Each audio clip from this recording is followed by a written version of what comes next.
Hi there, I'm Travis, and this is the Why Is That podcast. Fred, you go. Where shall I go? What shall I do? Frankly, my dear, I don't give a damn. In 1939, the film Gone with the Wind premiered, and in it, Clark Gable played Rhett Butler and spoke the immortal words, "Frankly, my dear, I don't give a damn." It, of course, meant that he very strongly did not care. In 2005, the American Film Institute voted it the #1 movie line of all time.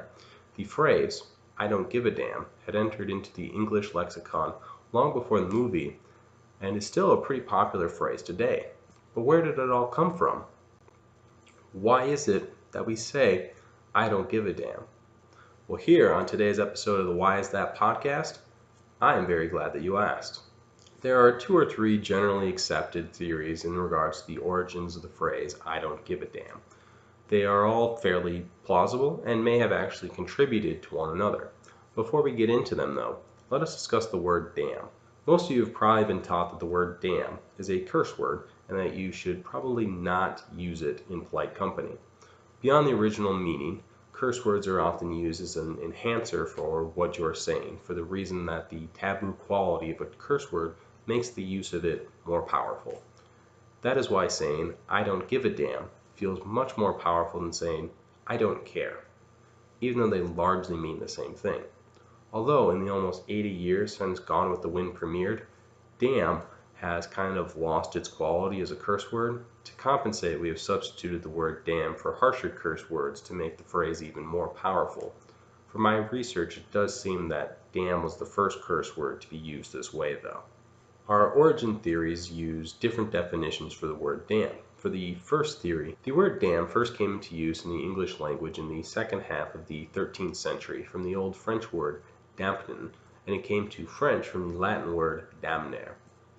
It approximately means to condemn, often used in a religious sense as damning someone to hell, which would mean condemning or sending to a terrible afterlife in what we call hell.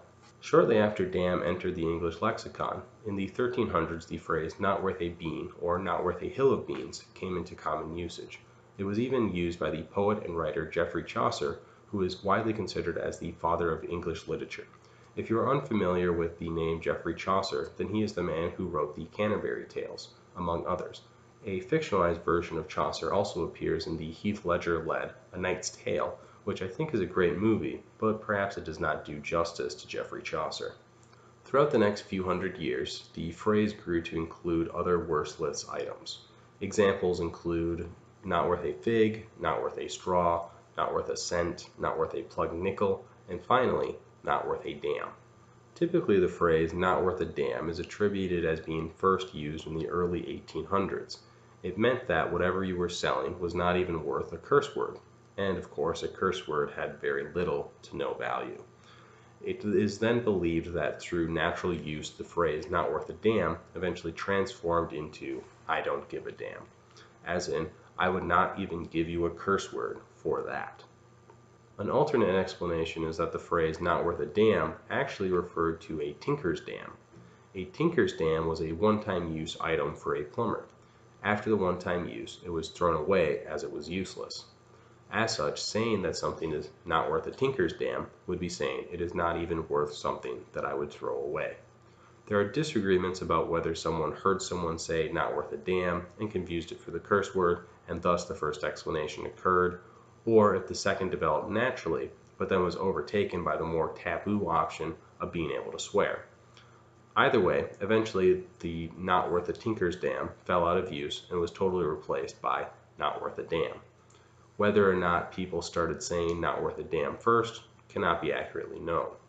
The other explanation for "I don't give a damn" is somewhat similar in scope but grew out of use completely differently. As we are all aware, the British Empire was enormous and had a hand in pretty much everything. In the year 1600, a British joint stock company that specialized in trading was founded. It was named the East India Company, though it commonly went by the East India Trading Company. The company first gained a foothold in India in the year 1612. From there, British India would only grow.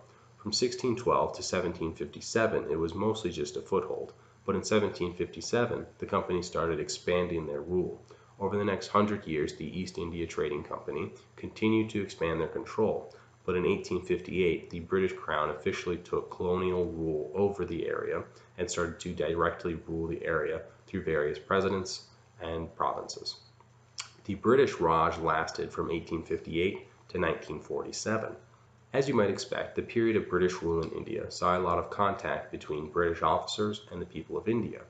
In these contacts, the two groups of people regularly traded with one another, from large items to very small personal items. If you have ever personally walked through a main city, you have probably been offered various items at widely different prices. Oftentimes, bartering takes place. A person might hold out a hand-stitched shirt and ask for $10. You reply with, "I'll give you $5." They accept and you exchange the $5 for the shirt and you go about your way. Well, same type of thing happened in British India. Throughout British rule, the rupee was the currency of India. Similarly to how the United States and Canada, we have a dollar as our standard currency, and then from there we have our subdivisions of the dollar. A quarter is a quarter of a dollar, a dime is 1/10, a nickel is 1/20th, and a penny is 1/100th. Well, same thing in India. The rupee was the standard currency, an athani was half a rupee, a chawani was a quarter of a rupee, and so on and so forth until we got to the smallest denomination, which was called the damari. It was worth 1/256th of a rupee. So if all of our dollars and cents were worth the same, a damari would not even have been worth half of a penny. And let's be honest, if you're walking down the street and you saw a penny on the ground, would you even stoop to pick it up? Probably not, unless you believe that pennies are lucky. They're basically worthless. Well, compared to the pound sterling used by the British, the rupee had a terrible exchange rate and was not worth that much by itself. So you can imagine how a British officer felt about the lowly damari. It was more annoying to have a damari in your pocket than it was worth. When discussing a damari, it was common to abbreviate the word and instead refer to the coin as a dam. So British citizens would walk through the streets in India and would barter for different items with the locals. Not every item was of high quality, or sometimes the Indian local would start the bartering process at a price that the British found too high. It became common for the British citizen to reply to these occurrences that they would not even pay the smallest denomination of the rupee for the worthless junk the person was peddling. In other words, they would not give a damn for that worthless junk. So an exchange might go like this. Would you like to buy this hand-stitched shirt? Only 20 rupees. I wouldn't give a damn for that shirt. Eventually this usage transformed into I don't give a damn because you would not give a damn for that shirt. In fact, Clark Gable would not even have paid a damn to know where Scarlett was going or what she would do. So in a way, the phrase has the same growth pattern as before, just a different beginning. Start with something worthless, a damari, a curse word, or a tinker's dam, and then turn it into a phrase that states that you would not give this worthless thing for whatever it was that was offered. Pretty effective, pretty good play on words. So I've given you 3 potential origins for the phrase, I don't give a damn. So which is it? In my opinion, it is a combination of all 3. Different sectors of society started using the different phrases, and then as they intersected, they never asked where the person had gotten the phrase, and instead just assumed that the other person was using it the same way as they were. Slowly but surely, I don't give a damn entered into normal usage. The curse word explanation is the one that has gained the status as the most widely accepted by the average person, but that is because it's easier to explain, so it persists. No one wants the confusing version that is all 3 explanations and that the 3 origins work together to give us an excellent saying, along with the English world's greatest movie line. But hey, it's probably all 3. Alright, that does it for today's episode. I hope you not only give a damn, but give a whole rupee about what we talked about today. Either way, I have now given my 2 cents on the matter. Today's episode sources include dictionary.com, thefreedictionary.com, Encyclopedia Britannica, and my university professor, Donald Gustafson. That brings our episode on I Don't Give a Damn to an end.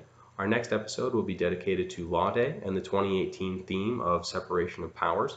Please make sure to subscribe using your preferred method of consuming this podcast, whether that be the visual medium on YouTube or the audio medium on Apple Podcasts, Acast, Stitcher, Podcast Addict, Google Play, or any of the other various podcast applications. If you have any suggestions for future topics, be sure to comment on the episode, send me an email at whyisthatpod@gmail.com, tweet me at whyisthatpod, or join the show's Facebook group and let us all know. Thank you all for listening and have a great couple of weeks. I'll talk to you soon. I hope you enjoyed this episode of Why Is That? I'm your host Travis, and we are signing off. Cheers.